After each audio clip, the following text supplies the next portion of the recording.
Great to be chatting again with Emma Keeley, the member for Lowan. How are you going, Emma? Great, thanks, Ricky. We have a fair few things to talk about. A sticky situation, first of all, for the Horsham Rural City Council. There's been a monitor appointed. Why has this happened? Yeah, there's been a few problems with Horsham Rural City Council since I was first elected, really. There's been some levels of conflict and tensions, and it's been very difficult, particularly over COVID, to establish a good governance process and respect for one another, and tensions have really come to a boil-over point recently, and there's really no way that they've been able to repair some of those governance issues internally.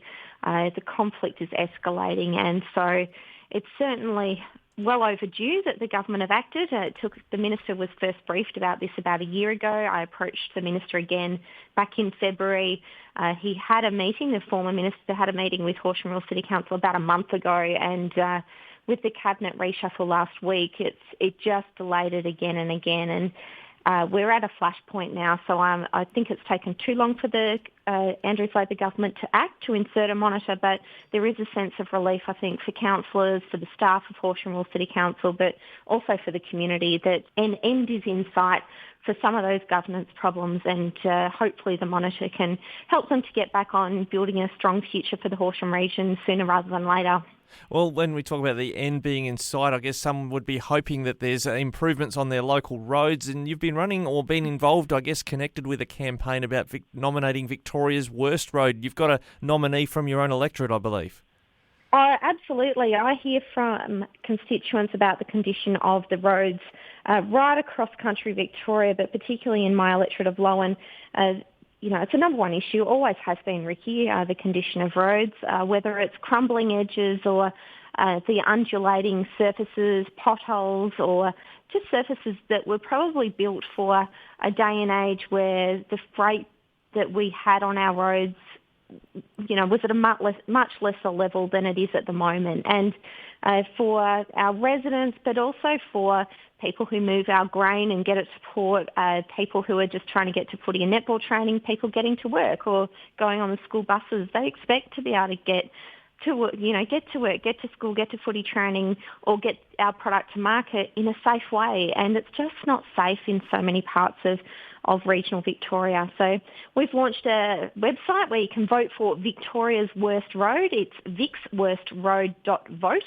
And it's a bit disappointing at the moment, Ricky, because the leading road with the most votes is actually in eastern Victoria at the moment. Now, I know the worst roads are in the west of Victoria, so I'd really love for your listeners to vote for their worst local road, because should the Liberals and Nationals form government in November, we'll be using this list as our hit list of our priority roads we want to get fixed. So I want to make sure as many Lowan roads as possible are on that list so that we can make sure our roads are fixed first.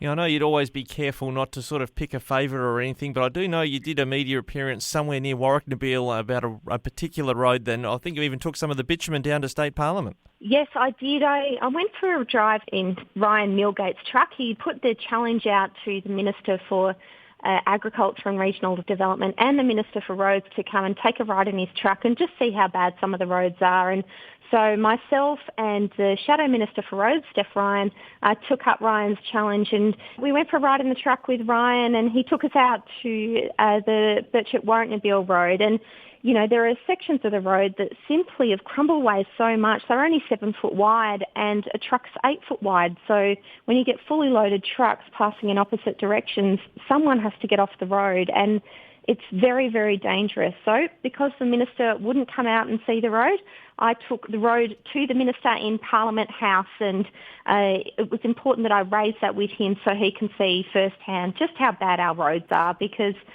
it's very dangerous. I know all the ministers live a long, long way away. They don't see what our roads are like. They don't ever travel really on country roads. So it's important we look at every way possible to raise this issue with the Minister, and that was just a quirky, different way to get about it, and it certainly got some attention from the Minister. Well, I got my attention raised when I went on an inadvertent adventure thanks to Google Maps through your electorate once when it was trying to get around Horsham and find a faster way to South Australia, and I know the very kind of roads you're talking about. Yeah, you do have to travel safely, and it's a good point, Ricky. Often Google Maps takes you on different roads, and the locals know which ones are better and which ones you just avoid, and unfortunately Google doesn't know that. And if you're not familiar with local roads, and particularly the ones that are in really bad condition, it can be a really dangerous combination. We see too many tourists having accidents as a result of that.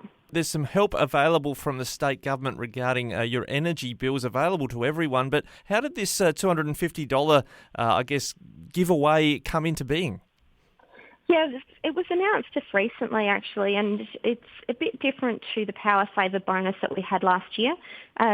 Last year there was a government power saving bonus, again $250, which was for concession card holders, including pensioners and the like, but it wasn't ever advertised or there wasn't a direct mail out to concession card holders. So we certainly did a lot of work with neighbourhood houses and community houses to get the word out there to people who were doing it pretty tough during COVID, and, it's not fair. The government can't just announce that this money's available and then not tell anybody how to apply. So we tried to close the gap with that, and neighbourhood houses were absolutely fabulous. They were there for local people in the community who might not know how to use a computer because that's the only way you could apply. And it meant that we had, tens of thousands of dollars delivered to some of the most vulnerable people in our community who were doing it tough over COVID. And that $250 made a massive difference for, even just buying food for the week. So it was good we could do that. The government this week the government have extended that program, and it's not just to concession card holders this time. Everybody's eligible for the $250 power saving bonus. You can just jump online. I'm sure your program can share the details. And as long as you plug your details in and you've got an energy bill in your name, you will be able to claim $250 and hopefully use it to pay off your electricity bill, or you can use it however you see fit. But the money's there, so please I encourage everyone on the Victorian side of the border to make sure you get your application in, because you might as well claim it if they're going to have it on offer. Yeah, it's interesting you mentioned that about the Victorian side of the border, because I don't see in the multiple broadcast states we're in state governments making this sort of offer to their residents. Is it some sort of admission from the state government, in effect, that they've maybe had a role in the rise of the power prices? Yeah, we certainly see a big challenge in parts of our state around rising energy costs, and I mean, we've had some, crises really around big areas of the state where there's heavy manufacturing who are relying on the gas industry, and gas prices have just increased out of sight in the past month. One of the local brick companies in Stall, they had energy prices or gas prices was $8 a gigajoule about 6 months ago. It had risen to $12 a gigajoule about a month ago, and within a week it had gone up to $42 a gigajoule. Now that's an additional $1.4 million a year for that business, and they had to announce their closure. It's a really difficult situation in the Wimmera area because we've got a monopoly of gas supply. So even as a domestic user, you can't shop around to get a better gas price. We don't even get pay on time discounts or a discount for an electronic bill rather than a paper bill. And it's something that I've been lobbying for a long time needs to be addressed. We need to unlock that monopoly of supply of gas to the region, or at least we need to be able to loosen it up, and whether it's AEMO or the ACCC or the minister who needs to get involved, but we should be able to access a choice of retailer, and we just need that supply to be opened up to be able to do that, and that will take government intervention to do so. Now, for those householders that want to grab that $250, have been able to find that URL. It is compare.energy.vic.gov.au if you want to get a piece of that action. Lastly, we just would talk about some recent surveys. This wastewater data comes out and indicates that there is a continuing illicit substance issue in some parts of regional Victoria. Yeah, it's something that we saw increase over the COVID pandemic with the pressures of Victoria's lockdowns and restrictions, and the real pressure that was put on our mental health system. We've seen so many times that people have turned to alcohol in particular, but other drugs as well, to really self-medicate some of the pressures that they're feeling in the household, whether it's just being isolated. Some people have been put in situations where there's increased family violence or sexual violence in their own home. Other people have lost their job or lost their income, whether it's through vaccine mandates or the challenges that so many businesses have faced over COVID. And so it's sort of eye-opening data when you see it put in front of everybody that we've got a significant drug and alcohol problem, particularly in regional Victoria. We need to do more about it, and it's disappointing that at the same time, the end of the year, that we see these results that drug use is on the rise. Victoria is the heroin capital of Australia.